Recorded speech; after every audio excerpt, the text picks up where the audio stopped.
and welcome to Creating in Color, sharing the creative endeavors of people of color. I'm your host, Kaybe, and today we're speaking with Dr. Jose Morey, the CEO of Ad Astra Media. How are you today, Dr. Morey? Oh, KB, I'm phenomenal. Even better now that I'm on the show. Thank you so much. Oh my goodness, thank you so much for joining us today. So, do you mind going into what is Ad Astra Media? Oh, absolutely. Thank you for asking. So Ad Astra Media is a social impact multimedia platform studio. We were started with the help and support of the Eisenhower Foundation about 4.5 years ago. My original background is in STEM or STEAM. I'm a physician, hence the doctor phrase that you're using. And then after medicine, I've been in technology for many, many years. I used to be an executive at IBM, and I worked as a consultant for NASA. I've done several consultancy projects for the White House as well as the United Nations. But being Latino, I found that I was usually one of the few Hispanics that were working on many of these technology projects. And a lot of these projects also gave me the opportunity to go to schools from, grade schools, high schools, middle schools, and all the above, and talk to kids that came from my particular background. And what I was finding is that a lot of these kids, weren't thinking about going into kind of the tech STEMs type of fields. They were thinking, at least speaking for myself, being Puerto Rican, a lot of the Puerto Rican kids were thinking of, they want to be reggaetoneros, everybody wants to be kind of like Bad Bunny, or they want to be baseball players or basketball players. And I love Benito. He's done amazing things for our community. But the reality is that it's a lot easier to make 1,000 nurses or doctors than it is to make 1,000 number one reggaeton players in the world, right? And the reality is that if we can inspire our kids to go into these fields that will start helping them make, $100,000, $200,000, $300,000 a year, going into the science fields, STEM fields, these kinds of things, it will uplift the community in ways that nothing else really can. And then the other important thing to inspire kids to go into these fields is to make sure that there is representation as these new technologies are being developed, which sometimes, unfortunately, if you're not at the table, then you can perpetuate inequalities by creating technologies without having diverse people there to speak about these things and to help that technology evolve. So we started really the company, the social impact aspect of it is to create content that shows diverse representation within these fields. So creating things within books, within graphic novels, within comics, manga, TV, film, gaming, that shows diverse kids in roles that they normally aren't being shown as. Showing them as the doctor, showing them as the nurse, showing them as the computer scientist. The show doesn't have to be necessarily just science fiction or even just science-based, but just having protagonists or even supporting characters that aren't just, gangbangers or the cleaning staff, that they are actually, professionals in these fields. All these things are really important. And so that's really what Ad Astra is. It's a impact studio looking to inspire kids from underserved communities to go into these fields. And then along the way, what we found is that the same issue that is in technology and in the tech industry is in media in general, where there's just a lack of representation of creatives at all levels, from storyboarding to illustrating to all the way to the executives greenlighting this type of content and, helping produce this type of content. So we're trying to help and fix that problem as well along the way. Wow. Thank you so much for doing all of this amazing work that's helping Latino communities, youth communities, and recognizing that there needs to be more representation and diversity in STEM and in media.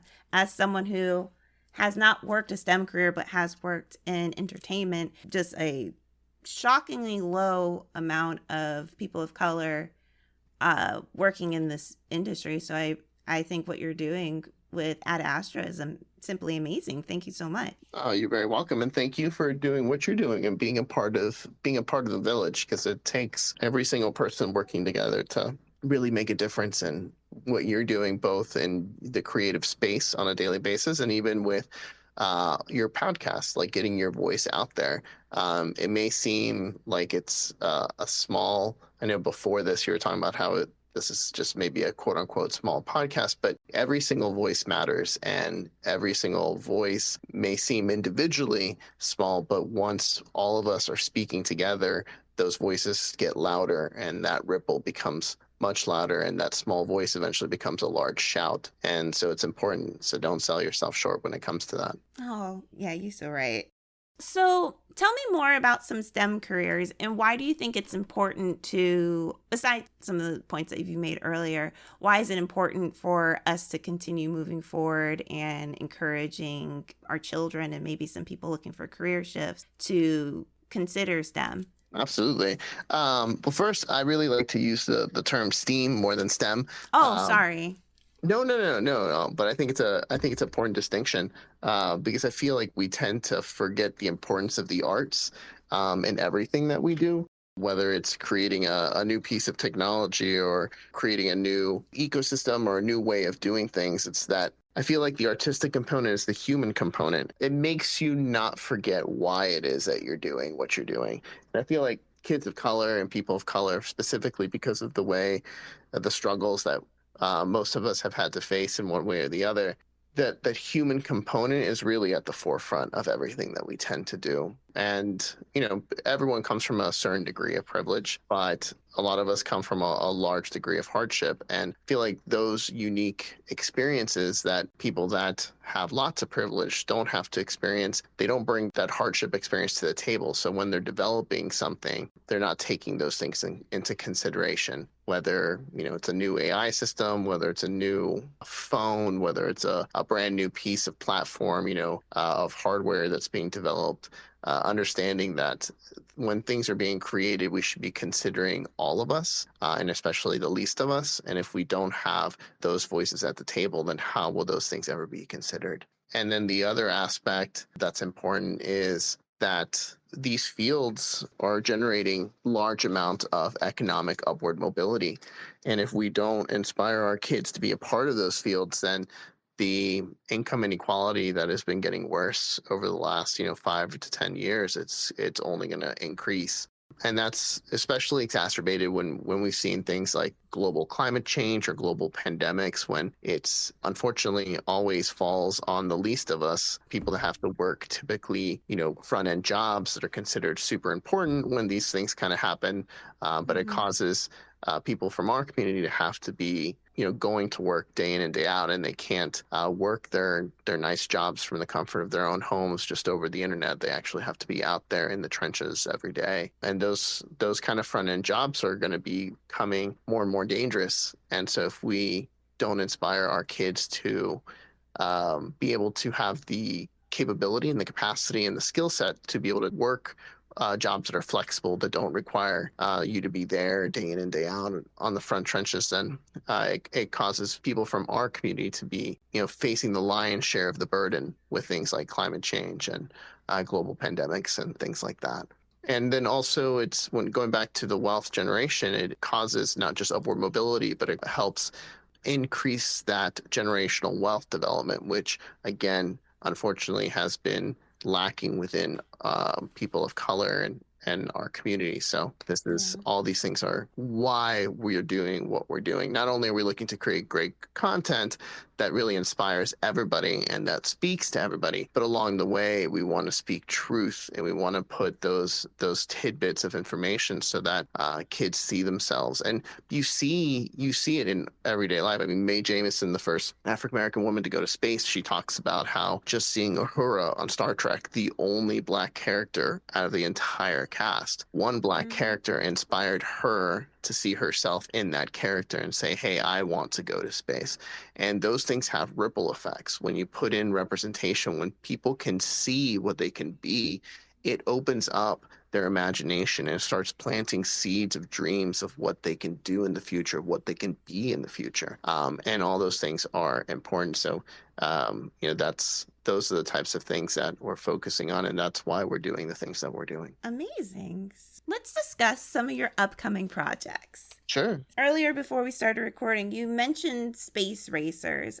Tell me a little bit about Space Racers. So Space Racers is an older project of ours. That was one of the first large TV animation projects that we had the blessing to be a part of. Got introduced to the creators of that show probably about a year after starting Ad Astra. We had just started getting into doing some service work around animation and production. We had been mostly doing a lot of things around comics and books, and we knew that ultimately TV and film and at some point gaming was going to be the biggest things that we wanted to be a part of, because obviously it reaches the biggest markets, both for the kind of impact you can have, but also the kind of revenue you can generate. And so we were lucky enough to get introduced to the co-producers, a great family team out of New York, and they were open to having us come on board and be a part of that production. Space Racers currently is on YouTube TV as well as on Amazon Prime.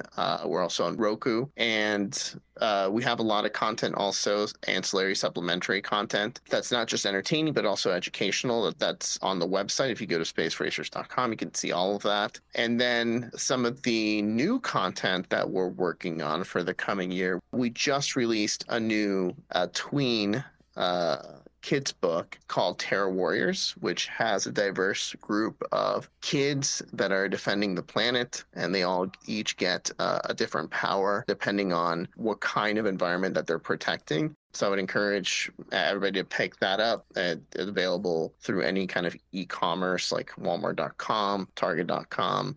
You can go to our website and find links to it as well. We have several new books coming out in our early childhood book series.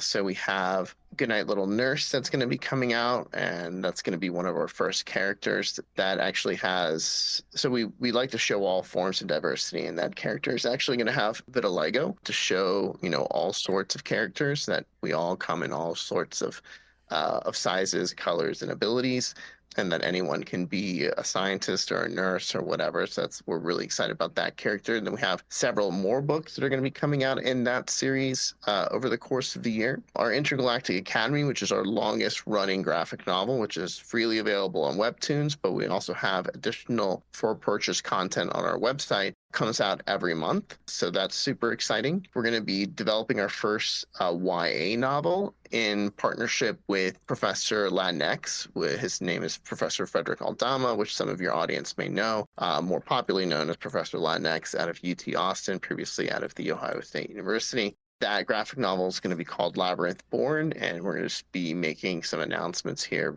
soon about it. It'll be releasing here in the next couple of months. And then we also have 2 animated series that we're in development, that the series are going to be coming out, one in May. That's a co-production that we're doing. It's an educational show that we did with an educational partner in Puerto Rico called Sabia's Fun Treehouse. And then we're also developing a new show, which I can't say the exact title, but it's with a very popular influencer. And those episodes will be coming out at the end of this year. And we have a couple of really cool announcements that are going to be coming out about that. But it is a spin-off of one of our books in our early childhood book series, the Good Night series. So it's going to be the first animated show based on our original books. Wow. Y'all staying busy. We do. We're a small minority owned studio, but we're punching well above our weight class. It's absolutely amazing. Not only are you doing animated projects, but you're doing books, you're doing webtoons, you're doing comics. This is stunning. What is your process like getting any of your projects off the ground typically? It's a lot of finding a coalition of the willing. It's, building your village. That's usually one of the most important things that we do. I mean, we start with great ideas and great content, but then we have to go out and find the partnerships that want to create that content with us, whether it's people from outside of the typical industry or whether it's people from within the typical industry, that we find folks that want to support us in different ways. So, we start with great content and then we build a village around the great content. That's the typical process. Wow, very nice. Would you classify Ad Astra as an indie space, do you think? I would consider us indie space. However, we are starting to work and collaborate and be known more with traditional distributors and traditional players. For example, obviously with Space Racers, but we also have been working with Noggin on a couple of projects as well. They did a feature on us for Hispanic Heritage Month just last year, so a few months ago. And we're starting to do more things with them as well. And as also with different PBS stations, we've been working with them, not PBS corporate, but we've been working with smaller stations in different states, creating content and collaboration specifically with them. For example, we have a partnership with WHRO, which is in Eastern Virginia, and we have content distributed through their online platform called eMedia VA, which allows our content to be distributed to all schools within the state of Virginia, and that's around our books and our educational modules as well. We're also working with them on an animated feature, which will be coming out towards the end of this year also. So that's a collaboration and co-production that we're doing there. So we are starting to get to be known more by the traditional players as well. So even though we started indie, I think it's important that you find those partnerships within large standing institutions that have their own networks and that can get the content out to more and more kids. That's at the end of the day the most important thing. Congratulations on all the progress that you've been making so far and breaking into these more traditional spaces and really just helping them because they need the diversity. So well done. Trying, but again, yeah, that's the issue, right? A lot of these more traditional spaces give you, especially as you get up into the executive level and whatnot, you need to find allies because ultimately the vast majority of don't look like us or don't come from our background. So if we can't find allies within these organizations, then unfortunately it prevents us from being able to really break out into these mainstream. But it also causes us to make our own roads and follow our own path and make our own platforms. And that's what you're seeing with a lot of folks and a lot of creators, right? They haven't been able to get traction with traditional larger players, so they create their own niche markets and their own niche following. But ultimately, it goes back to the beginning where you need to create a village. And yes, sometimes you create your own table and you create your own space, but at some point, there needs to be that village network that gets developed, because you can continue to grow by yourself and grow slowly, or you can grow with others and reach a much bigger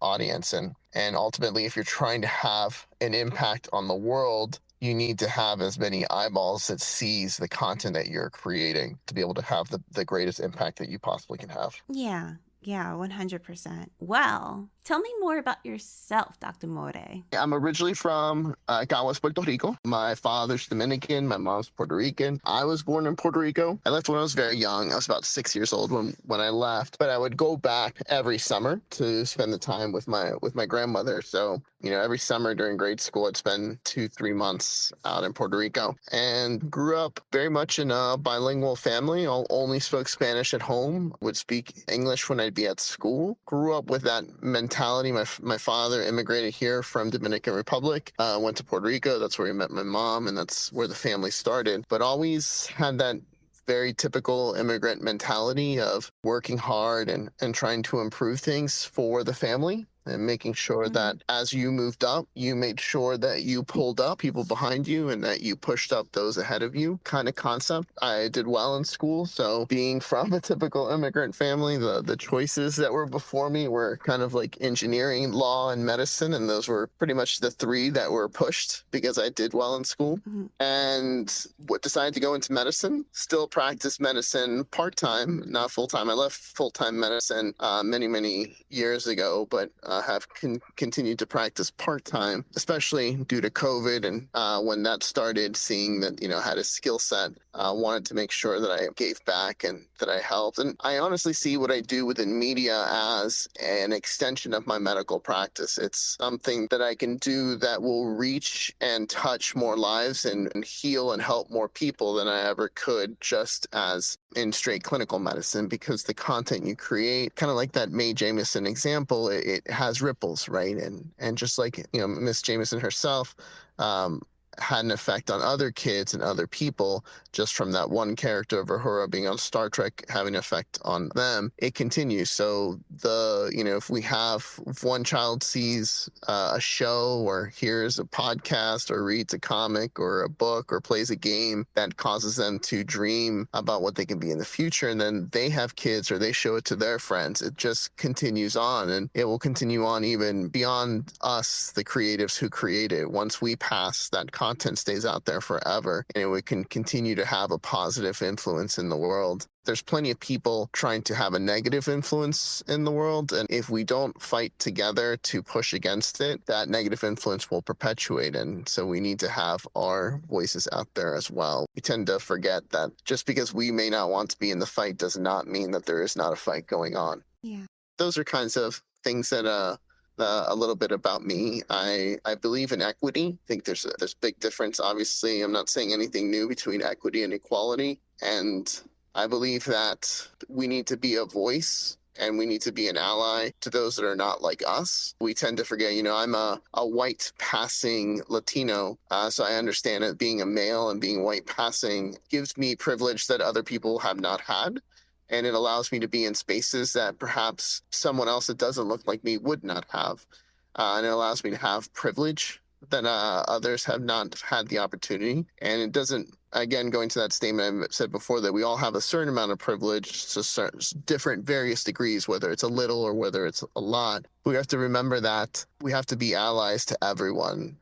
For example, something that happens in the Latino community, sometimes there can be a lot of machismo and a lot of anti-LGBT or anti-trans type sentiments. And we tend to forget that just because we may be accepted in certain places, not all of our friends and everyone is accepted in all places. And we have to make sure that whoever is the least amongst us, that we need to speak for them, that the plight and the struggles that are happening with the least amongst us needs to be that for all of us. So I believe that if you've had privilege, you need to use that to help others, and you need to be an ally. And that's a little bit on kind of my perspective and who I am.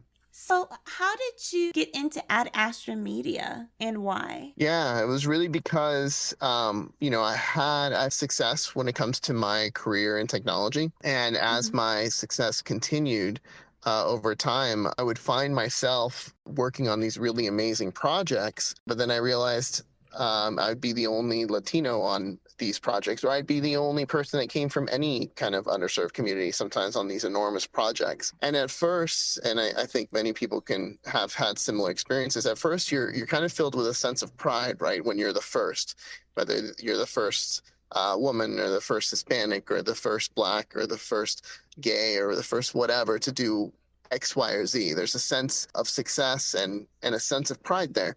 But then eventually you realize, and you look around and you're like, oh, I'm not just the first, I'm the only. And then that sense of pride turns into a sense of responsibility. And you realize that, at least from my perspective, I don't want, and I didn't want myself to have a unique story and have myself be kind of a special story. I believe that my story and anyone else that's like the first, that should be a boring story. That should be a mundane story. It's still kind of sad that all the time we have, it's the first Black woman to do this or the first Hispanic male to do that. Yeah. But it's the reality because we haven't had those opportunities. And my goal is to make our stories be boring. As unexciting as that is, that's what I want it to be. Once we become boring and once we become mundane, then that's when we can say that things have become equitable. Well put. Yeah, that's a great way of putting that. So what do you feel are the next steps in your journey? Growth is never ending, right? So it's always learning and it's always pushing. I believe that if we are in a place of comfort, we're probably in the wrong place. If we're not stretching ourselves and we're not pushing ourselves, kind of like the gym, right? It's when you reach your limit and you can't do it, that's really when you grow. It's when you have that kind of breakdown. So I'm trying to do the same thing with what I'm doing with the challenges that we have ahead of us. So, we are growing as a company, and as an industry as a whole, the creative space is growing, whether it's TV and film, whether it's gaming, whether it's comics, and we need to continue to push the envelope with where we are and the spaces that we are and the type of content that we're creating and the type of impact it's having, and then ultimately the type of revenue it's generating as well. Sometimes we tend to forget, though, sometimes in capitalistic societies, we tend to think that it's just the dollar amounts that are coming in. And there is something to be said for that. And there's something to be considered for that, because it's still a business. But there are other types of return on investments, and that balance of understanding that what we're creating is not just for the few, but it's for the many. So trying to set new goals on a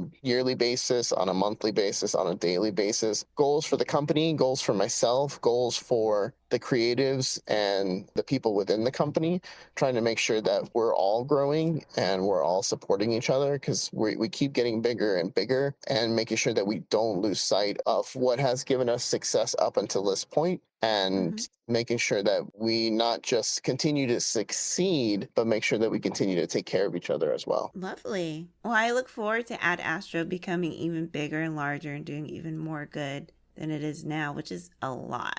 Oh, we appreciate you. Thank you so much for saying that. Of course. Okay, now is the time for rapid questions. Well, I'll ask you just a series of questions and you just answer them as quickly as possible. Okay? Shoot. Yay! Would you rather cuddle a baby panda or a baby penguin? Oh my gosh. That's so hard. Panda. Panda? Good call, good call. Big dogs or small dogs? Small dogs. Ask permission or beg forgiveness? Beg forgiveness. Would you rather be able to speak every language in the world or be able to talk to animals? Animals. Yeah, me too. What is your favorite day of the week? Favorite day of the week? Really any time I get up. It's a fresh start every single day. So Oh, that's a lovely response. What was your last Halloween costume? my last Halloween costume, I think I was a vampire. Last Halloween costume. Very fun. Cake or pie? Cake. And give me a word that starts with the letter V, but it can't be a name. V, but it can be a name. Victory. Give me another one. Give me another one. Give me another one. Another one that starts with V. Vendetta. I like it. I like it. Thank you so much, Dr. Morey, for speaking with us today. It's been a pleasure. Would you mind sharing your social media with us? Oh, yeah, absolutely. Please follow us at Dr. Intergalactic or at Ad Astra Media on Instagram, ADASTRA Media, Ad Astra Media. Instagram is the best way to follow us and to keep up with us. LinkedIn as well, if anyone uses LinkedIn there. And yeah, please help support, share our stories, follow us. All of that is super helpful. Engage with our content and let us know how we can help. We're always looking for partnerships and co-productions. So whatever, if you feel like there's a story to be told or you feel like you need help in some capacity, we're always willing to try to do our best to do that. Wonderful. And thank you, the listener, for tuning in. If you're interested in supporting Creating in Color, please follow us on Instagram, Twitter, and YouTube, and tell your friends and family about us. If you're interested in following me, you can find me on Instagram and YouTube at Maybe It's Kaybe. Thanks to Namikaze for creating the ending theme. You can find more of his music on his SoundCloud at soundcloud.com/Namikaze. That's NAMIKAZE. If you are interested in supporting Creating Color financially, consider a one-time or monthly donation through our PayPal or Ko-fi account, ko-fi.com/creatingcolor, or purchasing Creating Color merch on Starring Studio. Links available via our Linktree. Before we wrap up, do you have any departing words of wisdom for everyone listening? Words of wisdom to everyone listening. Be kind to each other. We're all struggling through something, and you never know what people are going through on a daily basis. So just be kind and always be willing to listen and be willing to grow. Well said. Thank you so much. This has been Creating in Color. Keep striving, keep trying, keep creating. Bye.